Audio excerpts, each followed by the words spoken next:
Okay, hello. Here we go. Here we go. Welcome to Anxiety, Depression, and the Real Questions. I am Kimmy, And I'm Claire. and this is attempt number 3. Number 3. At this episode, I'm determined this is the one. It's the one. It's happening. I don't care what goes We- wrong. We're pushing through, and it's just going to be, that's how it's It's going gonna to be fine. Yeah. I'm gonna sneeze in a couple of minutes because I can feel it like right here in my nose. So the sneeze is gonna happen. be. Yeah. Yeah. I welcome Just it. warning you right now. I welcome it. I might have just helped it along actually. Well, ew. Okay, it's gonna happen soon. I also have like the sniffles, Mm-hmm. so I'm sorry about that. Mm-hmm. But we got this. It's fine. Everything's We fine. got it. It's happening. So this week or today, we're going to talk about academic, like how teaching has changed our worldview and academic culture. But I think first we're going to do like a small little catch up because a lot has happened since last time we recorded. Yeah. Like a lot. Yeah. I can go first with the updates. Yes, you go first. I moved to Michigan. I am now in Michigan, in the state of the Great Lakes, which Pure Michigan. pure Michigan. And I'm very excited. I have my lovely little apartment. It's tiny and cute. And I started school stuff like Monday. And so my PhD program is now it's in the works. And so it's a little weird because everything's online, but I'm happy I'm up here and I'm all settled. So it's been pretty cool. That's been a big change. So this is my first podcast recording from the north. So there you go. King of the North. The- No, the- I don't the- even know. the North. We're not starting that. King of the north. King of the north. Okay, you go. King of the North. Yeah, in 4 years you're gonna be Dr. Oldham. I know. It's crazy. So excited. So this week has been a lot of changes for us too because Monday I moved back to Lubbock with Tyler, and we're in this little bitty house now. We're sharing a house with one of his architecture friends, and that friend's mom is like the landlady of this place. So we're living here for the next 4 months, and it's like it's tiny and old, but it's good. Like I'm excited. Mhm. Like we've got a really nice setup now. Until yesterday, we had one of my monitors because it was the only one that would fit in the little like monitor stand, and my PC like hooked up on the back end of his desk, and it was just hanging off the arm, and I was just sitting there like sideways, like my arms were like to the right or to the Mhm. left, and like my head was like facing a different direction. But my desk came in. We had to order it because when we came in on Monday, it was move-in week Woo. for Texas Tech, which means a Target million and Walmart. jillion freshmen like in a wave over the city. They bought everything. They attack and you can't avoid it. They're there. They spend all the money. They haunt. It's just how it is. So this week has been fun, but the only downside to our living situation right now is Arlie can't live with me. The landlady and the lease had a very strict no cat policy, and they kind of gave a bit just to let me in on the lease so I could move in and live Right. with Tyler for this Right. semester. For a very fair rent price. Yeah, like they very were fair. already being like, "Meh," so Mhm. And so we didn't Didn't want to wanna push any push it. further. yeah. But his mom and his stepdad and half sisters live here, and so Arlie is staying with them. And admittedly, we went and visited her last night after 4 days of not seeing her, and it was I'm gonna sneeze. Hold on. Oh, I said it and it's gone. yep. I That's what said it and the happens. sneeze you, is gone. You can't, I hate it. You can't speak it into being, or else I it'll just go didn't away. want to. I just didn't want to like sneeze suddenly. I and know. get Well, I scared. would have welcomed it, and honestly, like if you're trying to describe how you feel, and honestly, a sneeze would kind of like show it. I feel like represent how she was like, yeah, how was it? It was like, I don't know. It was just sort of, like yeah. Arlie, because we asked his half-sisters, his little sisters, which they're the sweetest. Like I have to say, when we visited them, when we saw them on Monday, when we dropped Arlie off, the oldest of the two, she's 17. She's gonna turn 18 soon. Was like, I hope you like siblings because there's a lot of us and we're not going anywhere. I was like, I've always wanted little sisters. Yes. Come to me, my children. Yes. But they came over last night. So then when he took them back home, because they asked him to just come pick them up because they didn't want to drive over here, because it's literally across town. I went with them and checked on Arlie, and like she hadn't, like they'd barely seen her, like at all. Hadn't come out from behind the couch or underneath a bed or whatever. So we went in there, and it was just like these little broken little meows, and I sobbed for a good 2 hours last night after we got home. Like after we got in the truck and headed home, I was just sobbing because I was like, I feel like this week, especially because I was like forgetful and I didn't go visit her, so I have a feeling like up until last night she probably thought that I had abandoned her. Aww. And that just broke my heart. Aww.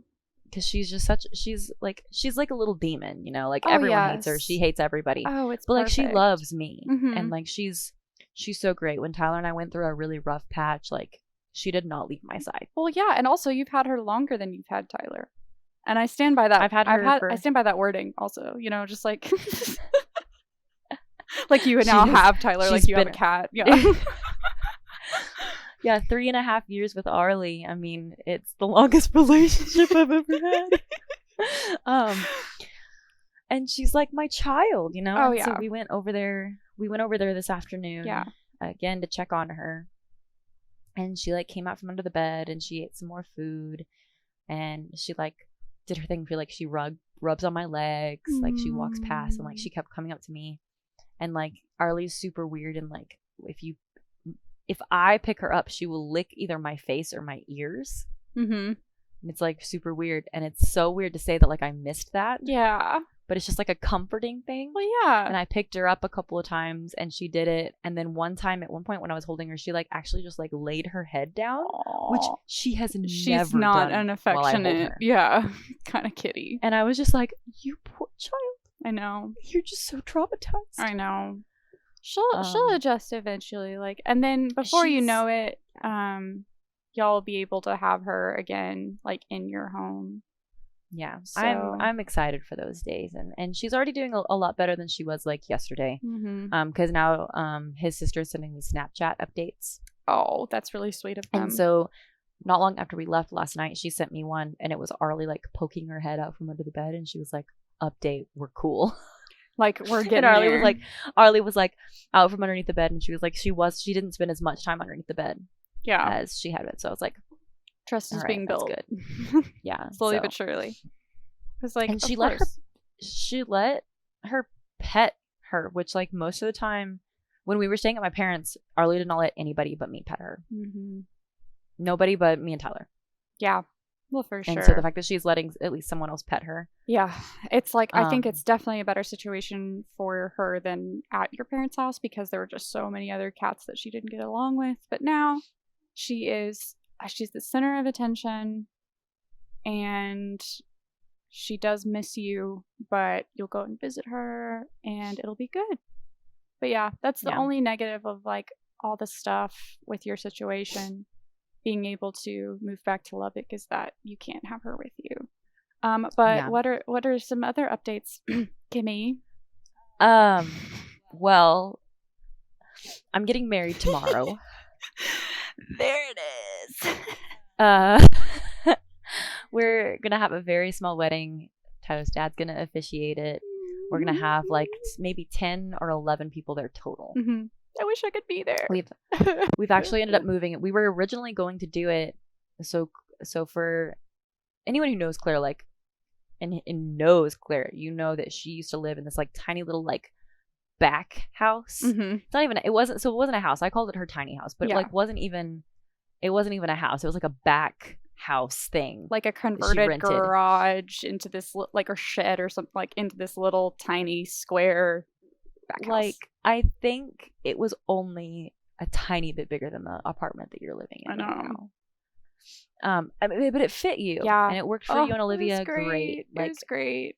But there's a park right across from that. And we were originally we're kind of in that neighborhood. And so we were like, maybe we could get married in this park. But the thing is, you have to reserve it with the city. Even if you're not going to have very many people, and even if you're only going to be there for like 20 minutes, you have to reserve it with the city.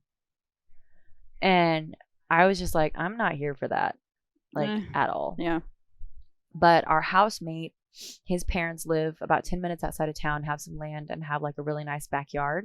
And they offered to let us use that. That's really cool. It's going to be great. So we're going to do that. So Claire obviously cannot be there because she's in Michigan. And I find it hilarious because right before we started recording, I was just like, okay, so tomorrow, 7 p.m. your time, I'm going to FaceTime you. And she was just like, why? Well, I remembered you were getting married tomorrow. I promise. I was just like, wait, wait, why would you so FaceTime me tomorrow? I don't know. Just like it didn't click. And I was like, what is happening? And I was like, oh yeah, marriage. Oh yeah, that thing I was gonna be yeah. your maid of honor for if we actually had it. Like, oh yeah, just casually that. It's fine. Just some virtual wedding action. As one does. But yeah, I am so excited for y'all. It's gonna be so great. And it's simple and small and just perfect for y'all. And your dress is so cute. And it's gonna be awesome. We got some flowers today. Aww. We went to Market Street, and so I just got like a bouquet of like a deal of like pink-ish lilies, and then I got some white lilies that haven't quite bloomed yet. So if they haven't bloomed, it'll be fine. But if they have, I'm gonna put them together. That is amazing. And have white and pink lilies. So pretty. And then we're going to eat at BJ's afterwards. Because you met Tyler and I met. Yes, Tyler and I met in the BJ's parking lot after our friend defended her thesis, and we went to celebrate it, and we had a grand old time. And then I got in my car to leave, and it wouldn't start. And guess who showed up? A knight in shining armor, Tyler. In a red truck. And he said, excuse me, ma'am, do you need help? That's not what he sounds like, please God. That's not what he sounds like at all. Just go with it. Just go with it. I don't just like go with it. it. Just go with it. Let's just pretend that's what he sounds like. Oh, Can excuse we me, ma'am. not? My name's Tyler, and it's gone like into like a Georgia Southern accent. I do declare. May I help you? You sound like the crazy, like whenever like a video game or a movie has like a super crazy preacher. Ooh, yes, like, I do sound like that. It's like, and the Lord will bring down hellfire upon all of you sinners. Yeah, that's what you sound like. Thanks. Ugh, I don't like it. That's why. Thank you. Please don't ever think that Tyler sounds like that. I won't ever do that again. I'm talking to you. I'm thinking like people who are listening. Oh yeah, people who are listening. Yeah, he doesn't sound like that. He sounds like a normal human man. So anyway, whatever that was. Okay, moving on. Kimmy's getting married. The world. It's very exciting. Yes. They're super romantic and cute and simple and amazing. And I'm so excited. And it's been a whirlwind. But like, what else would it be with y'all? You know? For real though, like it's chaos, like embodied. But like that's the point. But that's kind of everything that we are. And some people are like, well, this is kind of fast. I'm like, well, you're like, yeah. Our entire relationship has been like, we kind of quickly know what we want. We go know, for it. And we like our relationship, like y'all are on the same page. In always. like the weirdest way, like we got very serious very quickly in our relationship. Yeah. And we dealt with like really heavy things really quickly. So you had to. And so then you just had to go from there. This morning he was sitting at his desk playing some games, and I was like kind of looked at him, and his hair is like ridiculously long right now. Like he hates it. I don't mind it as much. It's getting a little curly though because it's so long. Mm-hmm. And it was just like he's got this little scruffy look, and I was like it kind of just hit me. I was like, I get to marry that tomorrow. Like, that is my future husband. and now I have to think about how do we combine our bank accounts, and how do I change? Don't I seriously? I wouldn't even like prioritized, or like there's things that you like have to do right away, but otherwise just there's no hurry. You can get all of that like legal stuff like figured out. Like it'll be okay. But yes, I know that there's like a lot and like more than you think about it besides just like, oh, let's just get married. No. Okay, let's see. What other updates? Oh, I have a new headset and microphone. Yes, and that is the reason that this is our third attempt at recording. Because it didn't work. But hopefully this will help with Ghost Kimmy vibes. Because apparently that was a problem on the past one. But Kimmy sent this headset thing in the mail to me, which it's just so fun because this is like the third package I've gotten from Kimmy since I've been here. I've only been here like 2 weeks. It's the exact same headset. It's the exact same headset that I have. It's just a different color because they didn't have the color that I have. And that was the closest to yellow that I could get because yellow is your favorite color. Green. But yes, I've been sending Claire like sunshine remnants because I thought about like I'd heard about like the sunshine packages, like the sunshine care packages. Mm-hmm. It was just like a bunch of yellow stuff. And I was like, it'll take way longer and it'll be like just a huge ordeal if I have all this stuff shipped to me and then I ship it to her. So I just ordered it all on Amazon and shipped it to her. Yep. And I have Prime, so like 2 days later it just shows up on her front porch. So funny. I'm just like, another one? Just boxes after boxes. You're the only person I've received packages from, so like here we are. You know, gotta look out for you, you know? Yeah. Make sure it that doesn't surprise me at all. Sugar. I know. Which like seriously, like there's just like the main grocery I have right now is candy because of you. But yeah, I have no regrets about this. Let me be clear. Listen, while you teach, you can just like pop lemon heads, like yeah. Just be like, listen up, friends. So yeah. You can tell them like, you know, if I had an office and then you hold the tub up, like, this is what you could have. You could have this. Get up all in this. But yeah.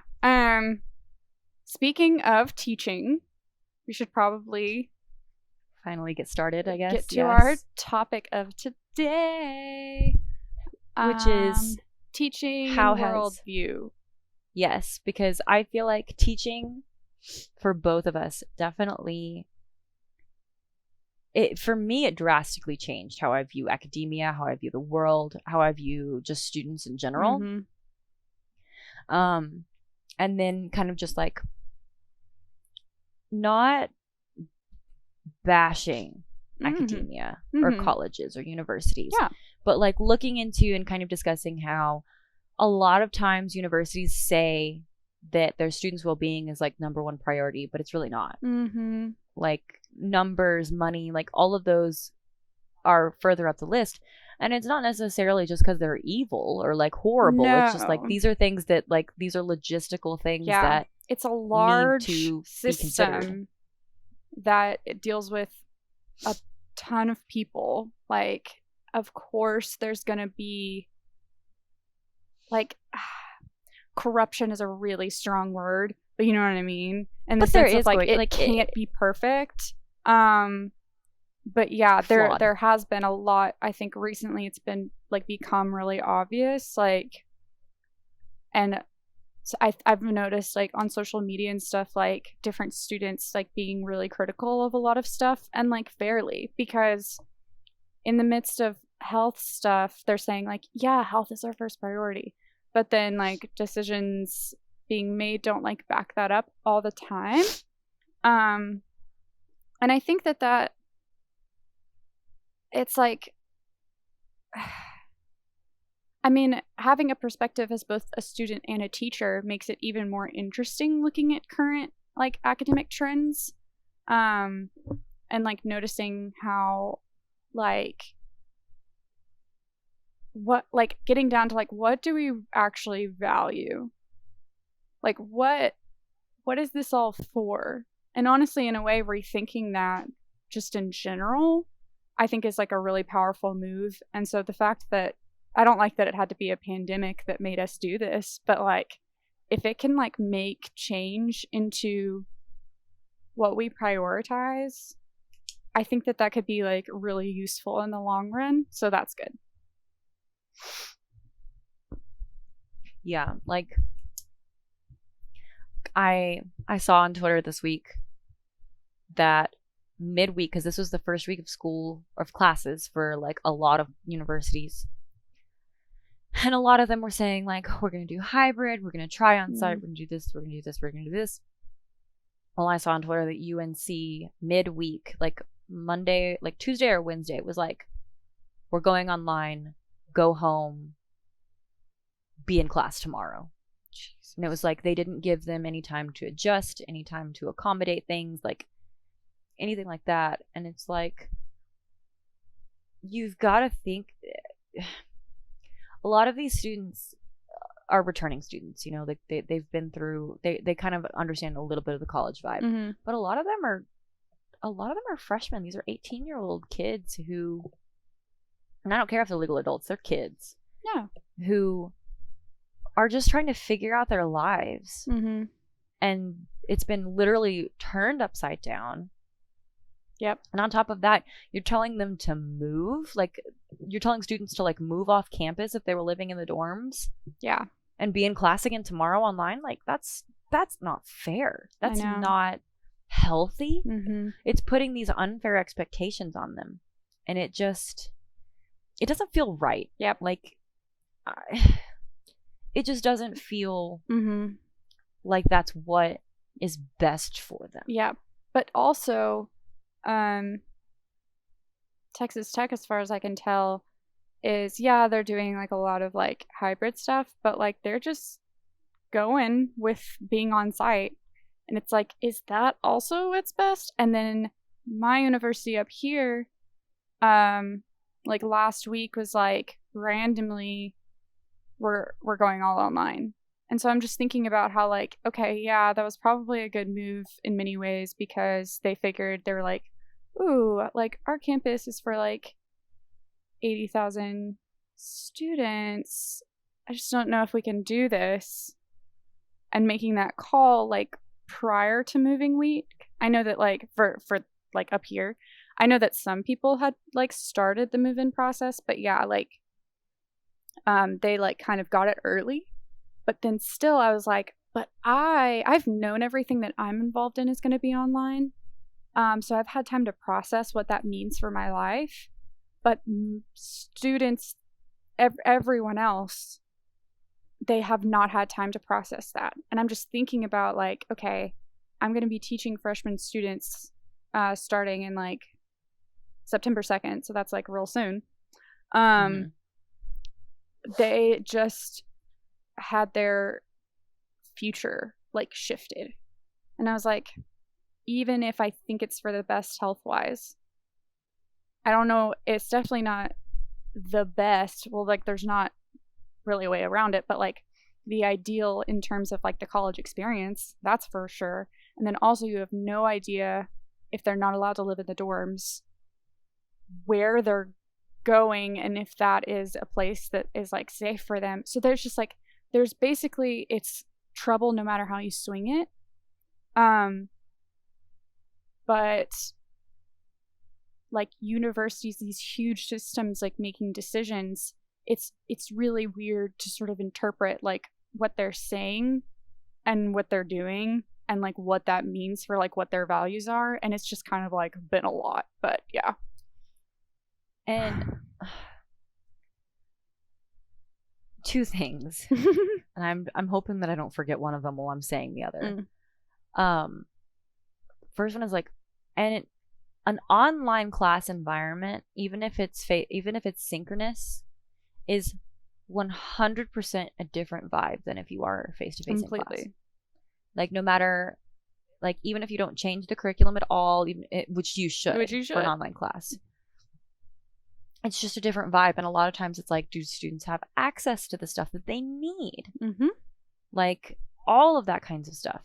And the other thing I thought of while you were talking, I was thinking like about how that Pikachu meme, you know, that's like the shocked face, like the shocked Pikachu, and it's like universities like act like pandemic is gonna go away and say that we're gonna be on site and everything.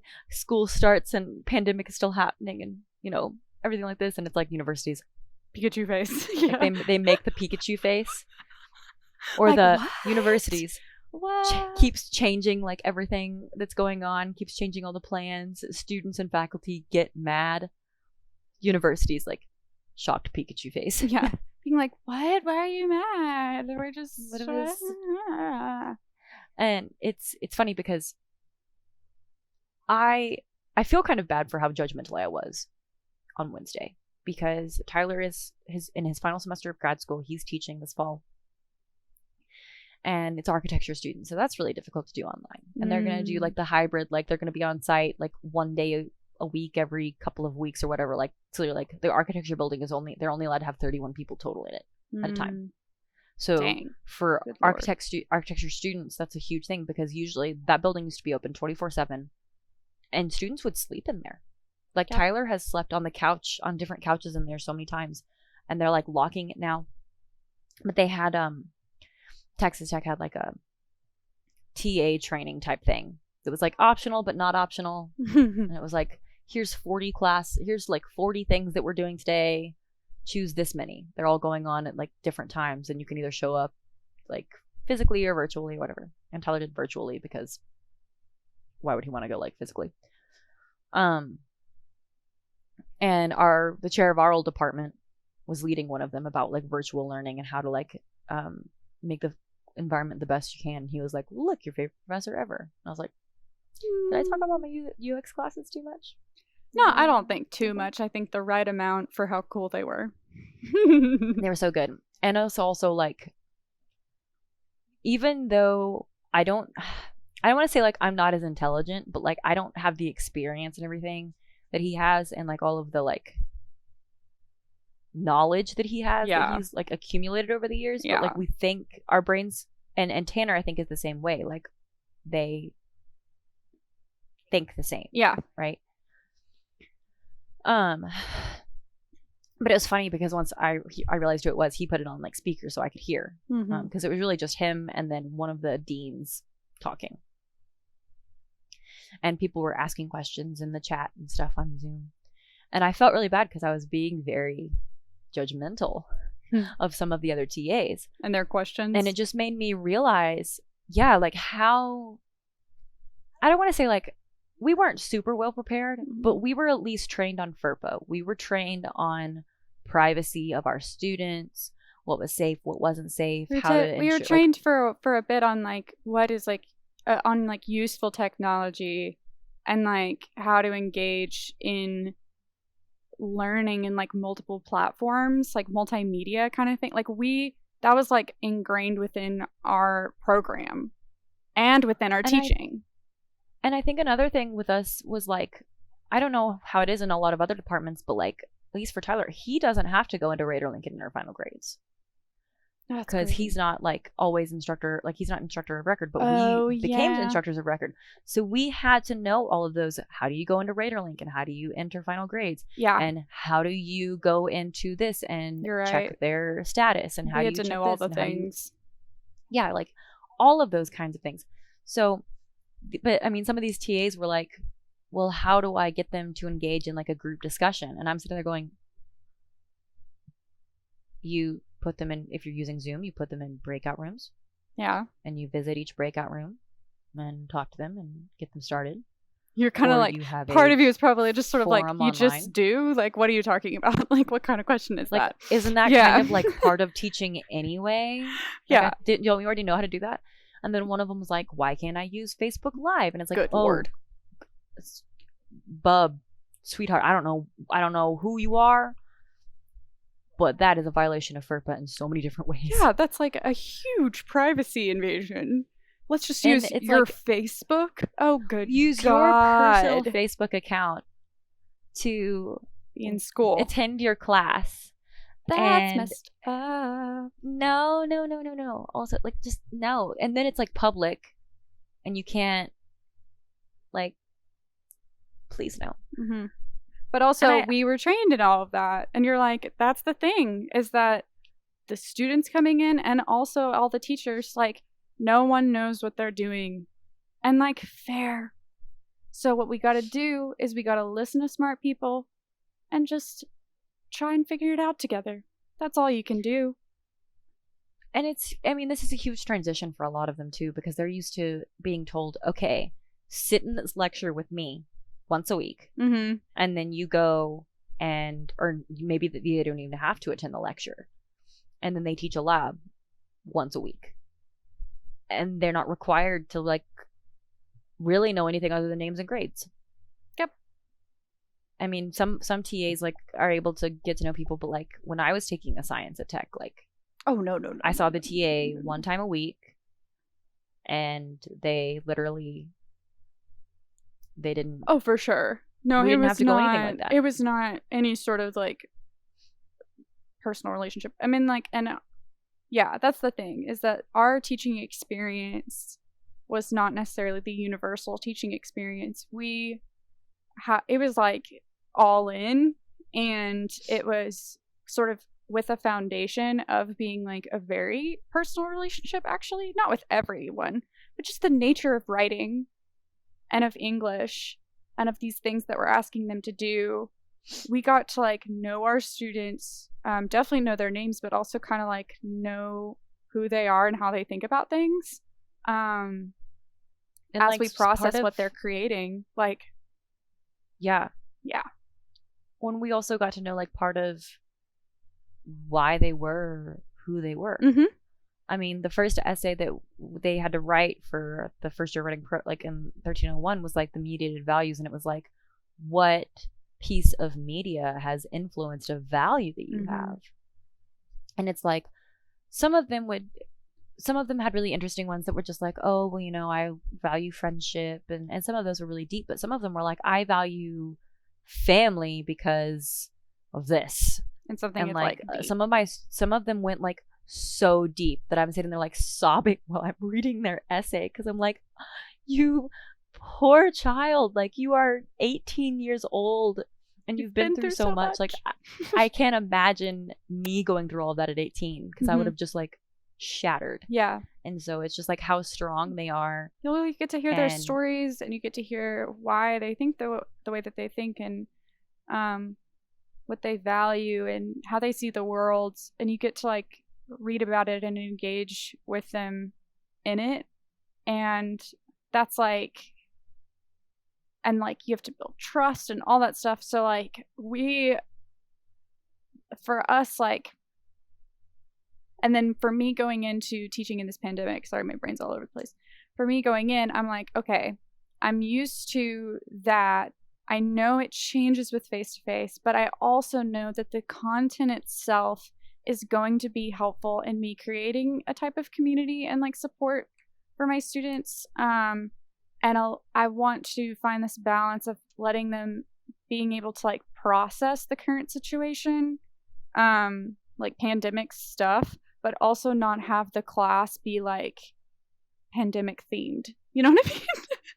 To where it ends up being like, well, like, let's talk about how this relates to COVID for, like, everything. I would, like, ew.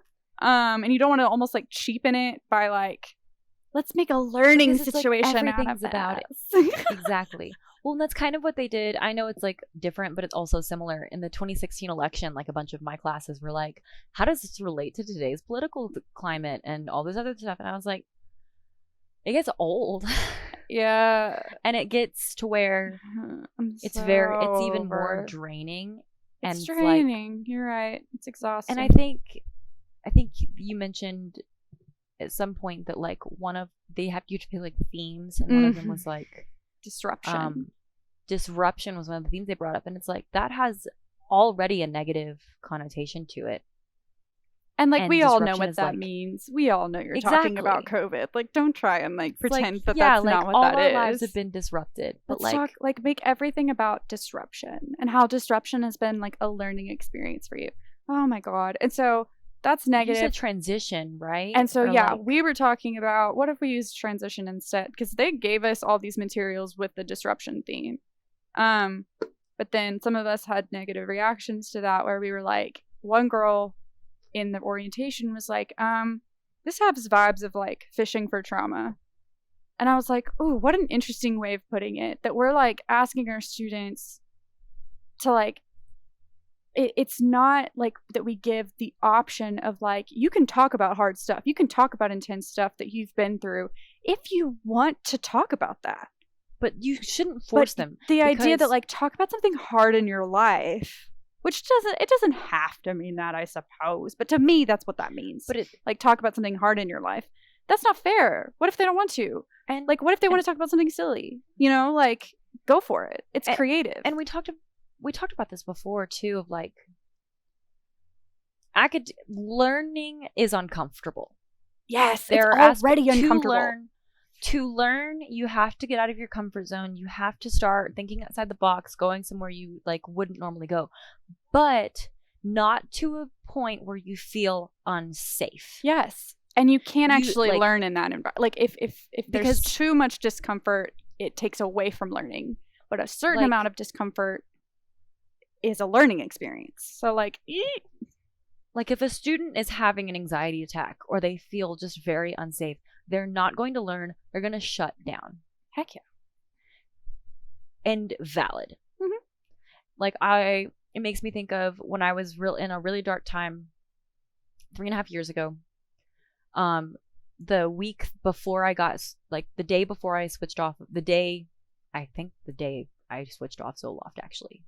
That morning, I was texting my mom and I was calling her and I was like, I can't go to class. Like I can't do this. I only had one class that day. And I was like, I can't do it. Yep. And she was like, you've missed a week and a half, if not 2 weeks worth of this class. If you do not get out of bed and go to that class, I'm coming up there and I'm moving you home today. And so like I forced myself to go like mid panic attack. Like I'm walking across campus from my dorm, hunched over, like kind of crying. And that professor made me feel so comforted. If that like by the time that class was over, I felt 100 times better. That's awesome. Because I talked to him. I had emailed him that Monday because this was a Wednesday. I had emailed him that Monday. I was like, he knew that I'd been in the hospital because the hospitals in town, I think most college towns, if you tell them that you're a student at a university, they will contact them for you and let them know, contact hey, the dean the of students and be like, Yeah, they'll hey, contact the tell dean of students our and be like- professors. Exactly. Because they're awesome. And so he knew that I'd been in the hospital, and so Monday I had just emailed him and been like, I'm still not well enough to come because I didn't leave my bed at all that Monday. But I got there and I talked to him about it, and he was like, don't you worry about it. You are not behind at all. Anything that I can do to help you, you let me know. And it just, I'd felt like I was suffocating like the whole time, and that felt like it just lifted a huge well, you weight off felt of me. probably you were like, I'm a bad student, I'm a bad person, I've like been off the grid and I don't know if I can get back up, and like I'm a failure. Because also your brain is already like not in a good It already spot. does that anyway. Like that's my And that anxiety. idea of like that you're like letting people down or whatever, and then for a professor to be like, dude, like I got you, like it's gonna be okay. You're like, jeez, it's crazy how much that helps. Crazy, because like And I he had a didn't similar even experience. Have any details? Yeah, a similar experience in the sense of like less intense because I didn't end up in the hospital, but I wasn't, eating or sleeping or anything like that, much less doing quality work. Schoolwork. Because I just wasn't functioning as a human being. But I was trying to get this one paper done. I just had this one paper. And so I was like, Claire, it's just one paper. You could do this in your sleep before. Why are you struggling so much? She already extended it, not just for me, for the whole class, but like she's already given this an extension. Like, why can't you like pull yourself together? I was like really hard on myself. And I got to this point where I was like, I'm just going to talk to her. And so I sent her an email And it felt so wrong, but I knew that I was like, there's not really another way around it besides just like ghosting the class. But so I like sent her an email and I was like, I know you already gave this an extension. But I've been having some issues and I would like kill for like 2 days to get this done. She goes, cool, granted. Easy. Like it was nothing. Like being like, feel better, like extension granted. I got like a B- or something on the paper and I was like, oh hell yes. Like, because I was expecting to fail that thing. That thing was horrible. She was so nice. Here's the thing, and to any students listening to this, and this is the advice that I used to give my students, and I think I've talked about it before on the podcast, but the worst thing a professor can ever do is say no. So go ahead and ask. And like ask then for that extension, ask for that help. Then as a teacher, that was so shocking to me when professors would do that. Then as a teacher, it can change because I was like, oh, yes, you want your students to be successful. If they reach out to you, like, because otherwise you just don't know what's going on. You're like, they're gone. If they reach out to you and they're like, honest, I don't even have an excuse. I don't know what's happening. I'm like, girl, I've been there. Because like, honestly, academia is like a mental health garbage pit. Like, we are all crazy. So like, probably they've honestly been there before. So like, and I get it, like now, like as a professor, like being like, it's so hard to be a student and like that I see students that I have as like adults with lives, like not in a condescending way, but like also like as babies that need to be protected, my sweet children, but like I know they're also adults. But yeah, simultaneously. But they're also like kind of new to being adults, and so they're trying to figure all this out. And so yeah, and I'm like, we were there, same. And so like, let's do it together. And I've got you. I want you to be successful, and that's like crazy. And once you get to a certain point, like, and once you've known them for more than like 2 weeks, really, you can kind of tell when they're being human and when they're not. Like, there's something about it. Like, even the best of liars. Oh yeah. Somehow, like, you can always tell, like, and it's always, that was something I always wanted to be upfront with my students about, because I don't even remember what semester it was, but one of them was like thanking me for being so understanding about something, and I was like, bud, if a professor ever makes you feel like a bad person or student for trying to put your health and well-being or your family's health and well-being ahead of their class, then they are not worth your time. Amen. Because, and that's a thing that, like, we talked about this a little bit too yesterday, but it's like the whole, like, when we were asked to write our teaching philosophies, they hated my teaching philosophy because I drew like a lot on like how my time as a student really influenced how I am, how like I want to be as a teacher. Maybe not how I always am, but how I like kind of strive to be. Right. Because the professors that I respected the most were ones who were very firm and strict. Yeah. But they gave where they needed to. Yeah. And so that was something teaching philosophy was about your experience as a student. And they were like, why is it just about your experience as a student? You need to talk about your experience as a teacher. It's like your experience as a student is what makes you a good teacher. It's why I wanted to be a teacher. Sight of that is when you're a bad teacher, I think. When you lose sight of how it feels to be a student. Being a student, to be overwhelmed and hard, crying every day, and like understanding perhaps where they're coming from instead of just being like, oh well, just students these days, kids these days, they must be so entitled. Which, like, even if that's true, like, it's not fair to just come out of the gate and judge them. Yeah, and like, I know that's maybe true for some students. I don't know, but like that's such a like but also you're not thinking again about how you were as a student and where you fit into all of this, and like that there's still like it's different situations. And that not everyone is the same either, but I don't know. I think something that I've kind of noticed in some instructors that are like that, and some professors and some faculty that are like that, a lot of times they get into that mindset of like, well, I have it harder now. Jesus. Because if you think about it, I mean, that one faculty- professor we had. Okay, yes. But faculty, to be fair to faculty, to be fair to a lot of faculty, they have a lot on their plates. They do. A lot of them are very underpaid. Mm-hmm. Let's be real. They spend, $100,000 or more on an education and Also, then get paid, Again, big little. systems like that, you can get jaded. You Like, can't. It's so easy. Yeah.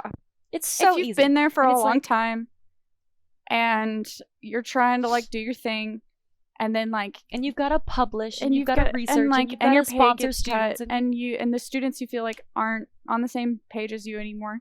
Dude, of course you're jaded. Like, duh. But that's it's kind of that's the like- thing. It makes you a bad teacher. But it doesn't make it okay to take it out on students. Yep. This is going to sound, I don't know how you're going to feel about this analogy because I can't remember where you stand on the scale of this. Okay. But it kind of reminds me of Snape, Okay. where like he let all of his past experiences like cloud how he treated his students. Mm-hmm. So it's like, okay, He's a bad teacher. semi understanding like how he treated Harry, like semi. Yeah. Semi. But Neville, Ron, Hermione, I'm with you. No, I'm Like, with you on this analogy. he was Neville's biggest fear. You should never, ever be a student's biggest fear. Why did Ever. Harry name his son after him? It makes no sense to me. Anyway, At least it was just his middle name. At least it was just his middle name I and not know. the first name. still, I have there's a lot so of many questions. other He father could have figures. named him after Hagrid. That would have been amazing. But yeah, anyway, I'm with you on that analogy. Like, yes, Snape wasn't a bad guy, but he was not a good educator. Like, can we I all still be think real he was a about bad that? person. If I'm being real Oh, here. I mean, I actually bad person, but not like bad guy in the sense of he, like Voldemort. Like, he wasn't on Voldemort's team. Or what? but he kind You're of right. was. Oh my god, Gimme. Okay, You're right. so I'm writing this You're right. because we're gonna take a quick sidebar, okay? And we're gonna revisit this in another podcast later. we are. We have to now. Snape- I'm so... Was fully behind and supportive of Voldemort and what he believed in and what he was going for Mm-hmm. until he targeted Lily.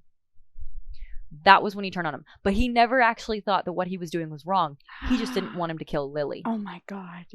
So he switched I am sides. so here for for your Lily. Snape hate right now. And then after he did it to like in this weird like obsessive honor thing because he like promised Dumbledore or whatever, jeez. and he knows like that was like he was creepy. Okay, I'm sorry. Mhm. I love.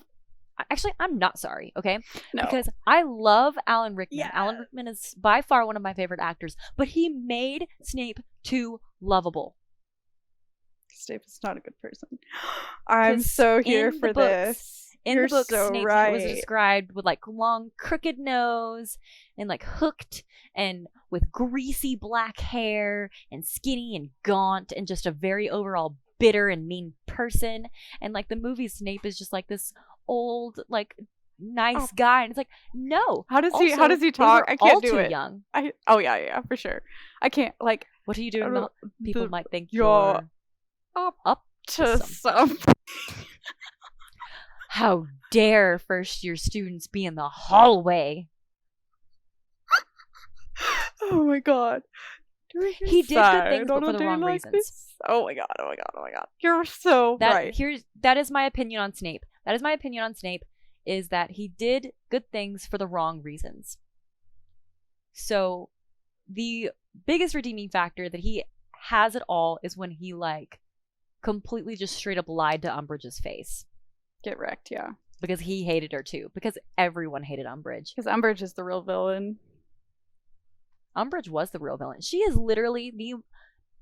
There are people that like kind of like Voldemort and all that stuff, or just like thought he was like a cool, complex character, which he kind of was. He also just had like a lot of issues. But Umbridge was like, evil. Racism. Okay. Academia. A Oh my bad god, yes. teacher is Umbridge. Yes. Oh, for sure. Your students should never same thing with Snape though. Your students should never fear you. It should never be it should be like a respectful fear, you know, kind of like the healthy fear of your parents, of like you respect them and you also don't want to like get I've in had trouble with professors like them. that I still really like, is that I have like a sort of like, Exactly. oh my gosh, so intimidating, but like, yeah. Exactly. Like some of my That's not my favorite vibe as a professors- teacher. I can't It's be kinda my intimidating. vibe. Yeah, it's kind of your vibe. Because I think that honestly, was kind of my vibe. Dr. Still, who we were talking about earlier, is like your favorite professor. He intimidates me. Like, he's an intimidating person. He is, but he's very, also like, a nice person. very nice And funny, like the and sense funny. of humor. But like, he also is like intense and like has a sort of command to him. And also just because he knows so much and is like in charge of so much, you're just sort of like, he looked I at me, stand by you it. know. I feel like he might be one of the most miserable people ever. Oh my gosh, he because always he's looks the like he's chair of about a to department die. and also like started a company. He always looks So so it's like- flustered. But yeah, So shout out to Dr. Still for being like, for looking You're like one of the most miserable amazing. people on the earth, we appreciate what you do. but also like awesome you care professor. for students well. Yeah. That was one thing that I always respected, and I think I actually told him once. I was like, it's very clear that like we have the support that we need, Mm-hmm. and that we are safe to come and talk to you about these issues. Yes. Like I don't think I actually started crying in his office that one time, but I was close. You were when I like close. messed up all my stuff and was like, look, I don't know what's going on Mhm. for this. And he was like, well, you learned something, didn't you? He And I was wants you to like, learn. oh, you're right. And okay, that's another thing Umbridge doesn't do. She doesn't want them to learn. She wants them to conform. And so, ooh. And like, she doesn't want it to be practical. She doesn't want growth. She just wants to have control. She wants to have little robots that listen to what she does. And like propaganda and like government, like looking on just all of it. And It's- like oh, there's gosh. that, and then there's also like, of course, like her torturous discipline actions. Yeah, let me make you bleed because you didn't do what I Yeah, wanted you and to. then just like the amount of rules, creating again control and not an environment hostile, of- unsafe of- environment. instead of an environment of learning. She did not value learning at all. And in the end, it's revealed she hates kids. She doesn't even She hates like kids children. and she's like, and in that universe, she's like also she's like the racist. equivalent of racist. Yeah, yeah, she's super racist. half breed. Yeah. That's awful. God. But it's again like circling back to good teachers they don't have like those menacing, hateful presences. No, And because I you think actually what's have to also important like to- your students. You actually have to like them Yeah, to be a you good have teacher. to enjoy what you're doing. And on top of that, like, I think it's also important is like good teachers also make mistakes. Because you're asking think your that's- students, because you learn through mistakes, you're asking your students to make mistakes, I think, if you're a good teacher. But like, you also have And to be I- okay with like the fact that you're going to make mistakes as a teacher. And I also think it's very important to remember that like teaching is a two-way street. Heck yes. You are teaching while simultaneously learning just as much, if not more, from because them your students as they have are stuff from to you. teach you. Because I remember that they did say this in our like in something when we were learning about teaching, that I really did love that they said that like, yes, you might be the expert in that room on writing,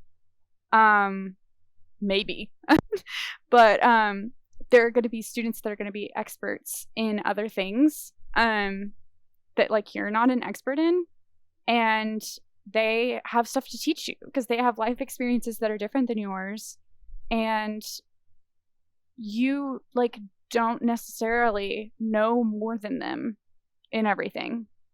Actually, definitely you don't know more than them, even though you're older, even though you're the authority figure, quote unquote, in the classroom. There are going to be things that your students know more about than you, and that's like the point of like a good teaching environment, is that it's a two-way street. And I just had a thought now. Oh, it's gone. I'm so upset because it was a good one. Was it a good one? Oh, I remember. Oh, good. I think one of the best things, which sounds weird, I think one of the best things that you can say, and one of the most humble things that you can say when someone, like, when you're in that kind of situation is, I don't know. Yep. But let's find out together. Let's find out, because that's learning. Like, I'm not even, like, I did like a virtual, like, record these answers job interview for Amazon for like a locker support, and one of them was like, how do you how have you faced these kinds of problems? And I was like, I mean, I face them if I can, but like I Google it. If I can't figure it out on my own, I either ask someone else or I Google it. Period. Problem solved. Because Google has answers for most things. Yeah. Let's be real here. And that was something I think that needs to be, especially in the technology we have now. Like, I loved some students' reactions when they would ask me how to do something. I'd be like, I don't know, Google it. Yeah. Yeah. Bruh, I don't know. They'd be like, how do I do this on my Mac? I'm like, I have never owned a Mac. I've looked at them. Hang on. Googling how to format paragraphs in Word on Mac. Yep. And I like Googled it on the big screen. I'm like, oh man, I got your answer. Someone would ask me a question, and I would be like, I don't know. I'd like grab my phone, and I was like, okay, it says this, and they're all looking at me, and I'm like, this is what it says. This is what my phone says. I think the smartest people are the ones who are willing to admit that they're dumb about things. Oh, for sure. And also, like, because I think in that case that I'm referring to, it was a question about, like, citations, which as those English change every, like, 4 years they anyway. change all the time.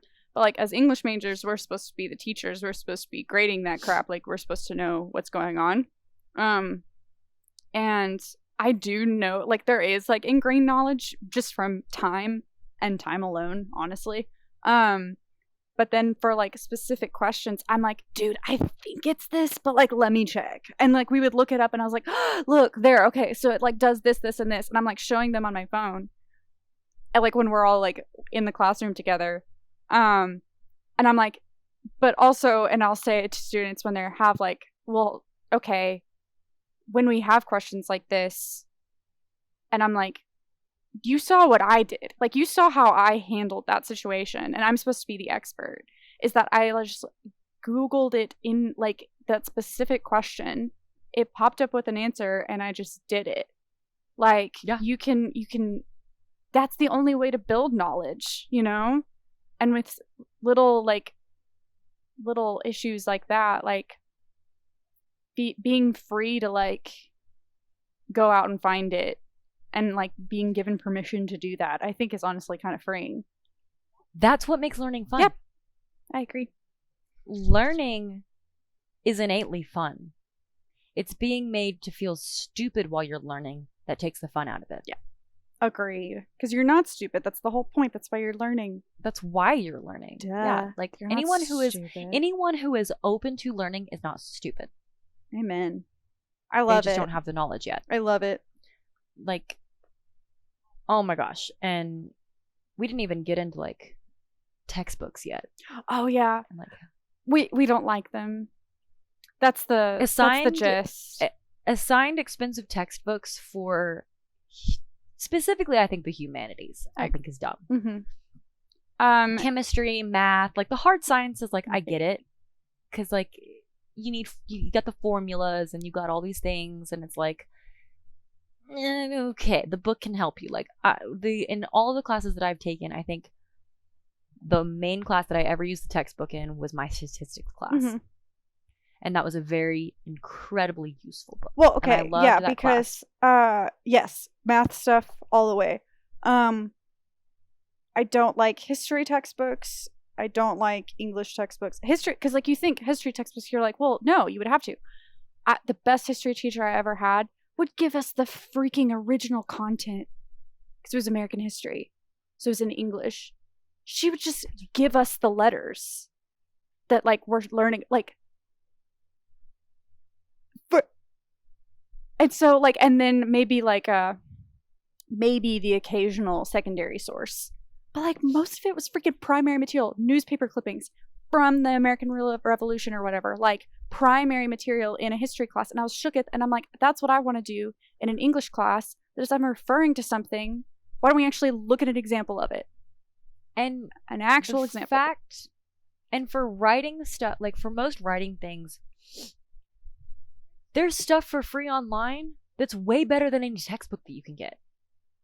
Like, so again, not like nothing against like Texas Tech, but like they're trying to create consistency. They tried to create consistency in a program that has 3,000 students every semester, which is complete. And they also have 300-400 people teaching it. Like completely fair to need the consistency. They can't just have 300 people teaching whatever they some want. random version of 1301 and 2. They wrote a textbook and they tried. But I think it was one of those disconnects with students of like they were trying not to go over their heads, and by trying not to go over their heads, they went straight over their heads. Oh yeah. And they talked way too in depth about theory and things that like it's kind of like you don't learn writing like by reading about theory. You learn writing by writing. Trial and error. And yeah, having maybe a bit of a theoretical background thrown in there sometimes about just saying like, no, it actually is like useful like writing this type of thing because of this reason, and sort of like telling them that. But the main way you actually learn writing is by doing it. And reading helps improve your writing. But having them read 40 pages for every class. Reading about writing. Or about reading. Reading about reading. Can you imagine? How to be observant. That was actually a legit thing. Again, trying to simplify it, they made it too complicated. No one's going to read that. I didn't read that. And I didn't want to have to ask them to. It was awful. And so... No thanks. No thanks about very rarely textbooks. Use the book. Oh no. Because it just didn't help. Like the most useful stuff that I had was just like what I found either other people sending me or I found it by Googling. Heck yes. Like I think it was really funny. Apparently my pop culture references were like out of date. Meta or whatever, which were Harry Potter, so I guess that's out of date. Oh Jesus. That must have just been your students. I mean, that's okay if people haven't seen it, but...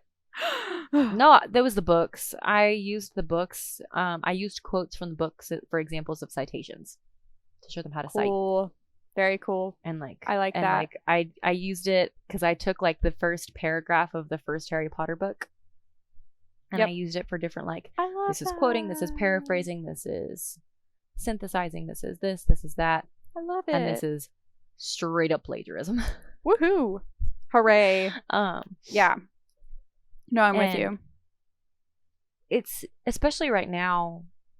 That textbook was $100 and yeah, it's not $50. It's not accessible in the sense of like students from different income levels. Like that's not cool for us to ask them to access that material when there is so much good free stuff out there. On top of the $100 handbook that we were supposed to have them. Jesus, I forgot about that. That was an MLA handbook that I'm sorry, but that MLA handbook made no sense to me. In theory, it made sense. In theory, it's great. In theory, that's great. But again, like these students need practical stuff.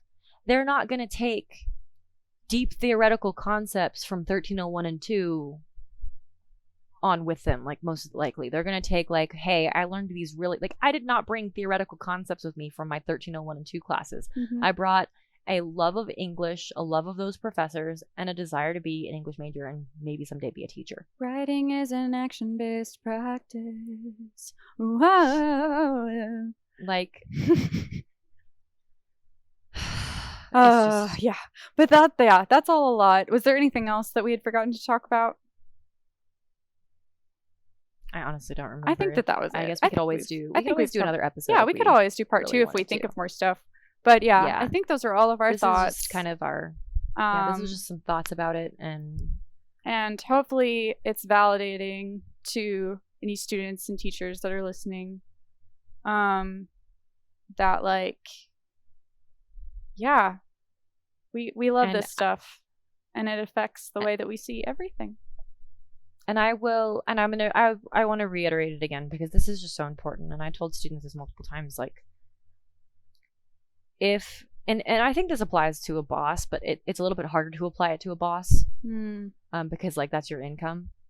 But if a professor ever makes you feel like you are less of a person or a student or a bad person or student just because you've tried to put your health and well-being and your family's health and well-being before school, they're not worth your time. Yep.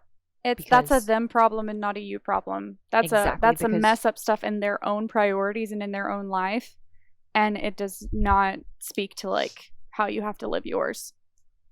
Because students are people too. Amen. Students are asked to give 9 to 20 to 30 hours a week to a single class. Well, if they're taking 5 classes, that's more time than there is in a week. Yep.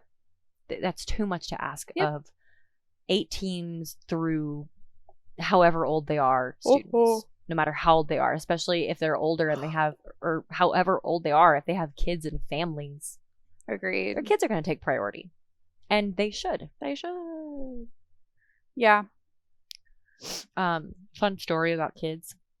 My first semester at Tech, I took Northern Myths and Legends. Loved that class. I never paid attention, but I loved that class. It was really cool.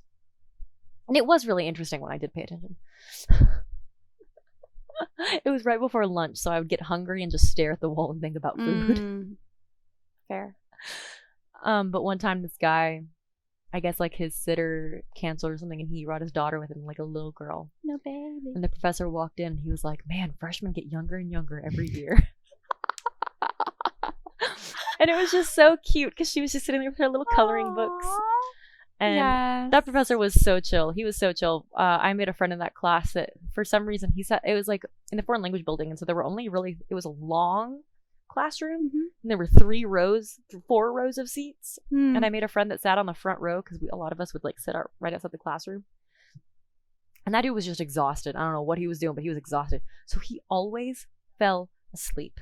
Front row, right in front of the professor. No. And the professor would just like look at him and be like, fine. It's fair. I mean, and I'm tired too, like. He was so chill and laid back. He was one of those that used Top Hat, which I think Top Hat is cool. I just wish it wasn't so expensive. And he would have like quizzes for us, and that was our attendance. And I don't remember what the question was exactly, but the guy that always fell asleep was like, it's not this answer. Like, because we were allowed to talk and like do all that stuff and be like, what do you think the answer is? Because it was more of like just a joking, like, cool. And he's sitting there going, it's not this. It's not this. It's not this. It's not this. And the professor just clicks and goes, and it's this. And he's just like, what? Just freaking out. And like everyone just lost their minds. Oh my gosh. Laughing. It was so funny. Oh my gosh. But it's professors like that like aren't afraid to have fun. Like the professor was also known for kind of he looked like a mix. His face kind of looked like Russell Crowe, but he had like long hair, kind of like Thor. And for the Northern Myths and Legends class, and he also taught German. Oh, and that's amazing. So we had class on Halloween that year, and he dressed up as Thor. Yes. And it was great. That's amazing. Those professors. Yes, you need more professors like that. Fun. I agree. Well, we should probably wrap it up because it's been about an hour. But thank you for listening to Anxiety, Depression, and Real Questions. Woo! Give us your thoughts. Yeah. Like I really like last week we got a comment about my Loki comment. I'm Loki and 2020 is the Hulk. Which is really cool. And yeah, we're here. We're living life. And woo. Bye. Bye everybody.